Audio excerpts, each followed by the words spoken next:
Depuis février 2022, le conflit entre l'Ukraine et la Russie s'est transformé en une guerre d'usure aux répercussions mondiales.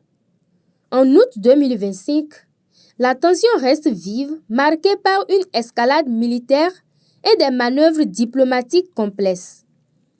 Le 24 août, jour de l'indépendance ukrainienne, Kiev a lancé une série de frappes audacieuses sur le territoire russe. Des drones ont visé une centrale nucléaire dans la région de Kursk et un terminal pétrolier près de Saint-Pétersbourg. Ces attaques symboliques et stratégiques montrent la capacité de l'Ukraine à frapper loin derrière les lignes ennemies. De son côté, Moscou poursuit son avancée dans l'est de l'Ukraine, revendiquant la prise de plusieurs villages dans la région de Donetsk. Le front reste mouvant, mais les pertes humaines et matérielles s'accumulent des deux côtés. Alors que les combats se poursuivent, les tentatives de médiation se multiplient.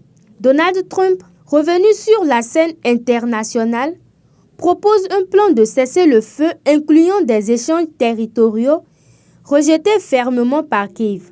L'Union européenne, critiquée par Moscou, peine à s'imposer comme acteur central des négociations.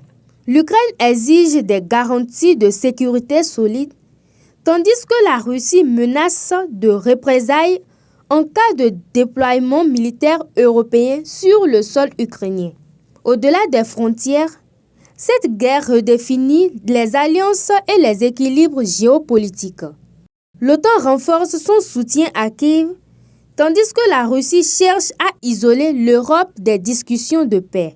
Le spectre d'un accord bilatéral entre Washington et Moscou, excluant l'Ukraine et ses alliés, inquiète les chancelleries occidentales. Ce conflit n'est plus seulement une guerre territoriale, c'est une bataille pour l'avenir de l'ordre mondial.